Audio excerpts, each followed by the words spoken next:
Salut tout le monde, alors aujourd'hui on se retrouve pour une nouvelle vidéo que je suis trop contente de faire puisque ça va parler de la race de Rimmer. Du coup je vais essayer de vous apprendre quelques petites choses sur les frisons que vous ne saviez pas et du coup je vous laisse avec la suite.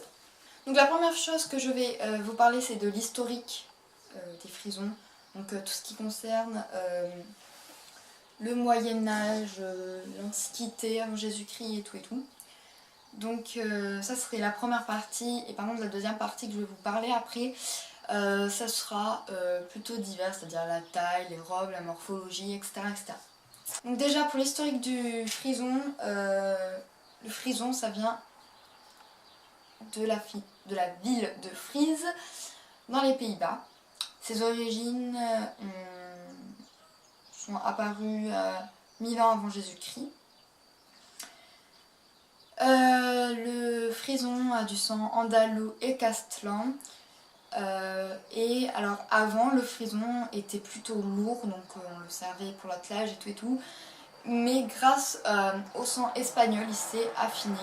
Ensuite il a, je sais pas comment dire, il a fait d'autres races, enfin il a pas fait d'autres races, il a complété d'autres races. Dans les races par exemple de chevaux d'Alpes, de chevaux fil,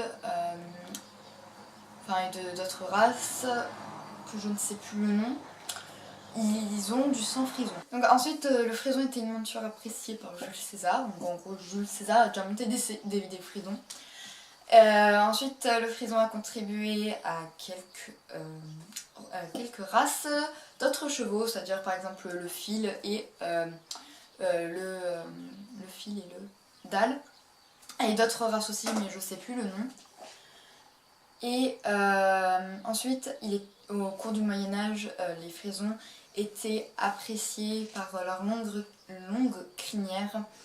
Du coup, voilà. Ensuite, les frisons étaient aussi appréciés par les nobles et du coup, ils étaient plutôt réservés pour les nobles. Donc là, je vous ai dit l'Antiquité et le Moyen-Âge. Maintenant, je vais vous dire la Renaissance et les temps modernes.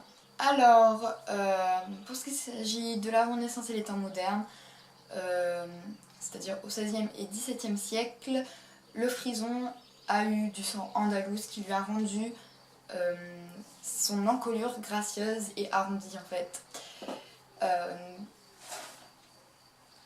Donc du coup, pour ça, le cheval frison est du coup aller dans le domaine du dressage et dans les grandes écoles, mais aussi à l'armée. En fait, depuis 2004, les haras nationaux considèrent le frison comme cheval de selle. Du coup, pour maintenant ce qui s'agit des diverses choses, c'est-à-dire la taille, la morphologie, la robe et tout, c'est maintenant. Déjà pour la taille, le cheval peut faire de 55 à 175 max. Qu'il s'agit de la robe, les frisons n'ont qu'une seule couleur, c'est-à-dire c'est le noir vin. Donc il est totalement noir, il n'a aucune tache blanche.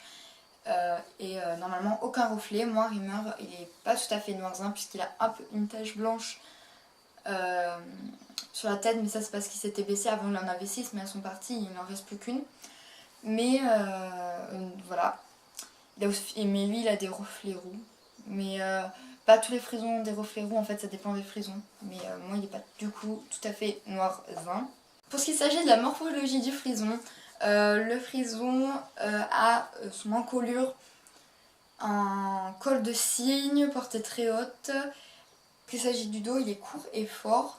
Et pour la croupe, elle est ronde et musclée. Maintenant on passe à la particularité du frison, c'est-à-dire que le frison, on va dire que c'est une particularité un petit peu...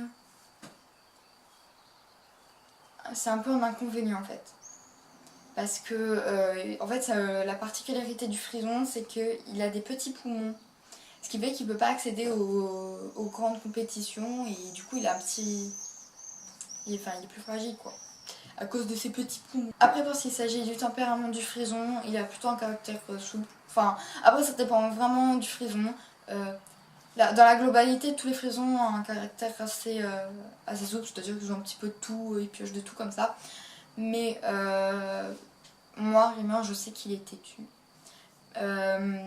C'est maintenant depuis qu'il ressort, parce que bon, ça faisait 5 mois et tout, il avait juste envie de sortir. Mais maintenant qu'il ressort tout le temps et tout, il est très respectueux. Donc voilà, il est très gentil, très câlinou. Donc voilà, il est super mignon mon bébé. Et sinon, le frison est assez tardif parce que sa morphologie, enfin sa croissance se termine à ses 5 ou 6 ans. Il existe 3 types de frisons. Le premier type, c'est le frison appelé baroque, donc il est très massif et puissant. Le deuxième style de frison, ça va être un frison qu'on appelle luxe et moderne, donc en gros il est semi-massif, genre il est ni trop ni moins. Et le troisième frison, c'est le frison type sport, qu'on appelle le sport. Du coup il est très léger. Moi c'est Rimmer, il serait, en fait il est entre le, enfin moi Rimmer de base il est typé sport, mais il a plus une carrure qui ressemble au semi-massif.